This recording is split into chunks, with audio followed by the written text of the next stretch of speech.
Jamie here from CLPL's Youth Department. Today we are going to create our own stained glass art. For our project we will need a frame. You can use a glass frame with a hanger on the back, or you can use an acrylic frame, plastic, that already has a stand on it that you can then just sit in your window. If you're using one that needs a hanger, you're also going to need some suction cups with a little hanger on it for you to be able to place it onto your window. You will need some markers, Sharpie markers, permanent markers of some sort, or you could use watercolor markers, or you could use regular watercolor paints. You're also going to need a template. You can draw your own, or else you can print something out that you want to design. You're also going to need some sort of a material to cover your surface and protect your surface while you're working.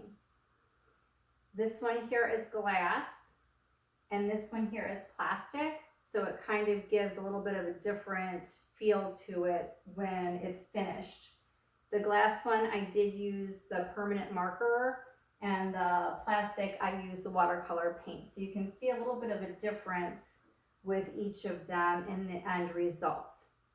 After you've gathered all your supplies, we can start our project. We're going to begin by taking off the back of the frame and getting the glass out. You may need an adult to assist you with this part. On some of the frames, you have these little pegs that you will just pull up like this.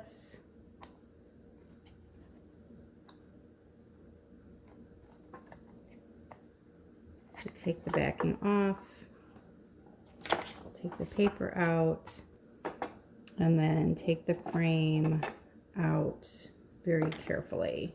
After your glass is out of the frame, you can set up a workstation. So I have some wax paper underneath. I have a piece of plain white paper that I've put underneath my glass so I can see my design better as I draw it. If you wanted to use a template, you can put that right underneath the glass and then just trace it. I'm just going to free draw. You're going to use a permanent marker to make your outline, whether you're going to use permanent marker to fill in the rest of it, or if you're going to use the watercolor paint or some other kind of paint, you'll want to start with your outline with the permanent marker.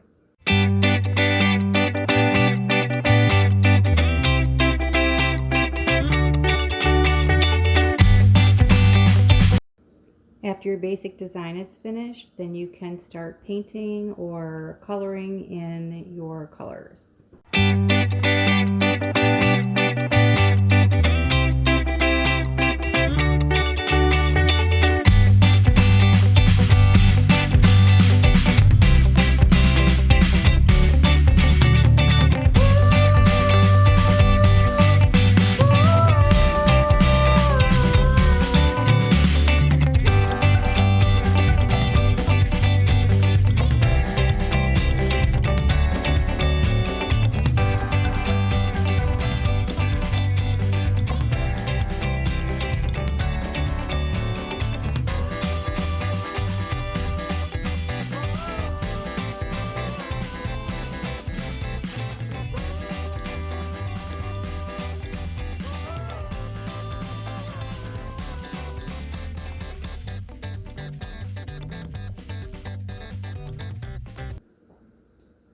If you choose to use watercolor paint instead of the permanent markers, you're going to follow the same procedure of making your design, and then you will simply fill in your areas with the paint instead of the markers.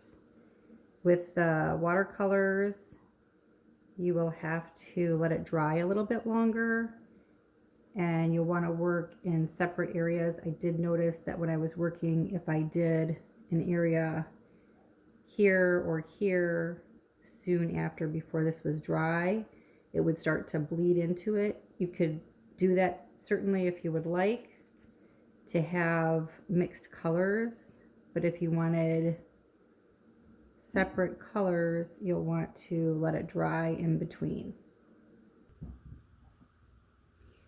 When you are finished coloring in or painting your piece of glass, you have an adult help you again to stick it back in the frame.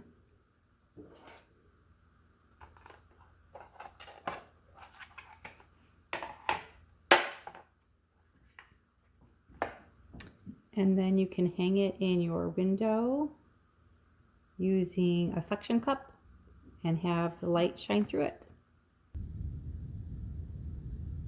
For more information on stained glass, you can check our website, clpl.org, go to Research, go to Scholastic Go, and put in stained glass for your search. See you next time.